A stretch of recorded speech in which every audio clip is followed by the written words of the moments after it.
Creysse is getting her EX job on Wednesday, and considering what happened with Sylma, I fully expect that there will be enough Mind Spheres handed out for players to max out Creysse without having to spend any kind of viz, only the blossoms that it takes to take her to EX job. But contrary to Sylma, where it was a complete yes, everybody should EX her, I don't think Creysse is as good or as versatile that every player needs her. So today we'll take a look at what she does, her stats, her abilities, how to build her, what roles she can fit well, and whether she's a good investment or not.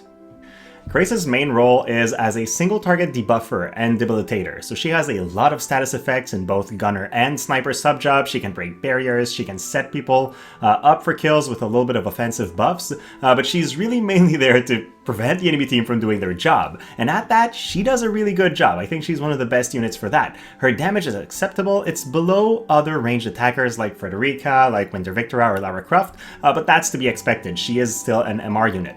She has the very unique mechanic of being able to reduce other units' jump, which is very interesting, but it cannot reduce jump below 1, so you can't stop an enemy from changing elevation altogether.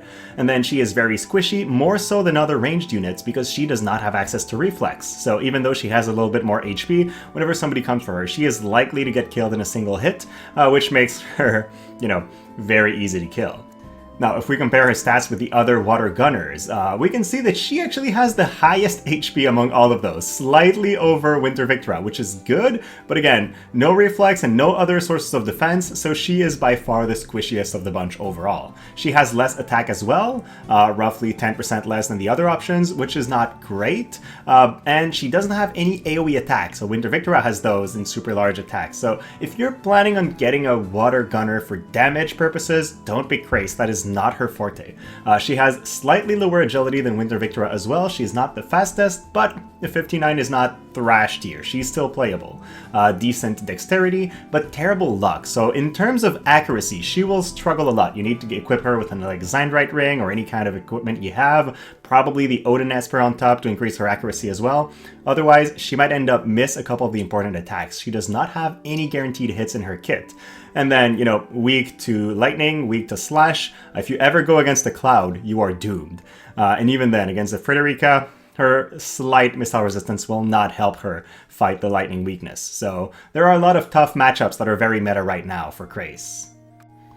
I am not too convinced about her first upgrade. She gets an upgrade on Concentrate, which you always want for her, so that's good, but it increases her crit rate, and as I said, she is not there for damage. And worse than that, her upgrades depend on her critting to proc, which I dislike. Like, you have to focus on getting a super high crit rate. Yes, she is a gunner, she has Council, which she can use to increase crit rate, and there's a bunch of stuff you can do, but at the end of the day, having a conditional trigger on your super important abilities is not something I'm a big fan of. Now, her first attack upgrade is on Double Shot, which now has a chance to decrease her AP consumption by 50 for the next turn if she crits. While that is fun, Creysse does not have like a limit break with cost 50 AP that you would want to reduce all that much. It's going to be good, especially if you don't run bells, but I don't expect that to be a game changer in any match.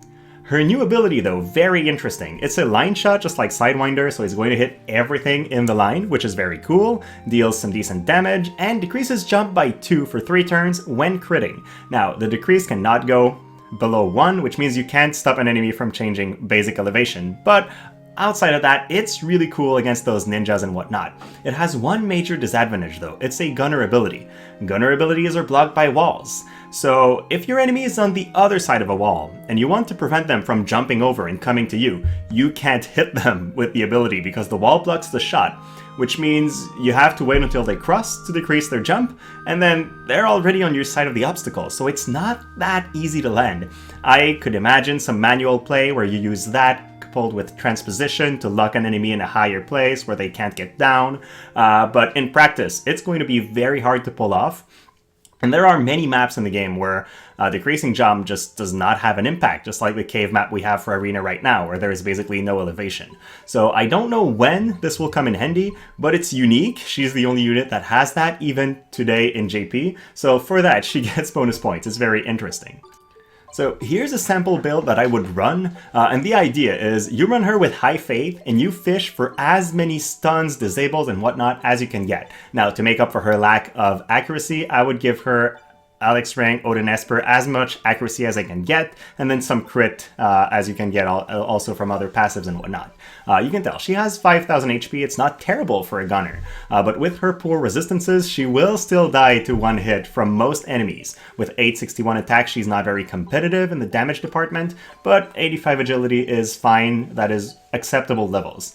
Her main thing though is just landing her statuses. She has so many, like arm shot, leg shot, blackout, and then you can go for arm shot from the sniper job if you need to go over an obstacle. So she has a lot of options. I like the idea of equipping Luartha's gun, because then even when you default back to basic attacks in Odo, where the AI will eventually just do normal shots when you're out of AP, you still have a chance to stun. And I've seen that proc more often than you would think in arena battles. So that's really fun little addition if you do have a level 99 Luartha. Of course, you could also go for Lara Croft's gun because it increases crit rate and thus increases the chance of her new abilities to land. If you want to bet on the jump reduction, you need that kind of upgrade to make her crit more reliably, so that's pretty good. Good partners for her, I would say, are other water-enabling units, so if you pair her alongside somebody like Moore, who's going to decrease the enemy team's water resistance, then naturally Creysse will end up doing decent damage, so that's pretty good. Otherwise, I like the idea of running Creysse against mages or other high fate targets. That increases the chance of her disables landing by quite a bit because both her and the enemy's faith will be high, so if you want to pair her with a magic tank like Charlotte to make sure that Creysse does not get hit, stays far in the back, and then just keeps firing those disabling arrows at the enemy team, making sure that they don't act, you have an actual pretty solid setup. And then she benefits from the same kind of offensive vision cards as other gunners, so pairing her with a Frederica, Winter Victra, Lara Croft will all make for good combinations because you're increasing your team's damage across the board. And then, ideally, avoid fighting those Clouds and Fredericas, those lightning offensive powerhouses. Unless you have a tank to protect Creysse, she will get just sharpshooted from across the map and die instantly. She has nothing to help her survive. Also, somebody like King Mont, you might be thinking, well, I'm a water unit, I'm gonna kill King Mont. No. Creysse does not have the spell spread, so she cannot remove the hate from King Mont like a lot of other snipers can, which means she will keep hitting him for a very long time. And unless she uses target, she doesn't really have any defense penetration either, so she will not kill him quickly. So in general, just avoid fighting tanks, but teams without them, you can disable a lot of people and have a pretty good utility overall. With that said, I think she's a very niche unit. You will most likely only run her for cost-limited content. I don't really see her shine more than a lot of other options in Arena or Guild Battle or etc. So she's kind of exclusive around class matches if you want to make use of her competitively. But for those, she is a great offensive support. She's got a lot of tools that you can use to disable the enemy team, disrupt their game plan, while still staying at a safe distance in the back. She is weak to the current meta, struggles with accuracy, and there's a lot of evasion out there, does not have reflex, so these are all factors that really hold her back for me, unfortunately. If I was to give it a rating by game type, I would say for PvE she is 5 out of 10. She can do well, like she's got long range, some damage, some disables, but in a lot of content right now, enemies are immune to basically all disables except one very specific thing that she might not have, and she doesn't have the damage to be very competitive or the survivability to be better than those UR 1 to 20 units you could bring, so not necessary. Arena, it's still, I don't like betting on a disable or a RNG strategy like this. You could make her work, like put her in front of somebody who's not immune to being disabled and just make sure that she fires 2 or 3 arm shots and eventually lands one, and if it works, great. I have done that in the past. When I was trying to build an MR-only team that would build Yuna reliably, she was part of that because she could just disable Yuna and make sure she never uses Aeon Bond. But it's very niche builds, it's more of a challenge thing than actually having a competitive option. Same for Guild Battle, odds are that she will not survive battle number 1 and so be useless on battle number 2 if you have one. So I would not run her there. For manual PvP, low-ish cost, great utility. In that mode, I would give her a good rating if you're a fan of that game mode. And then for auto PvP, she runs back to her arena issues, and especially there, it's a blind matchup. You might fight an enemy with a lot of hate that's just going to take her attacks for a long while, and as long as she's hitting a target that is perhaps immune to her disables, or even then, you disable the enemy tank, that does not give you victory. So I don't think she's going to do that well in auto generally. With all that said, my intention, unfortunately, is not to EX her. I don't have the Blossoms for her right now, and there's Revius that's getting released alongside, which I am much more thrilled for.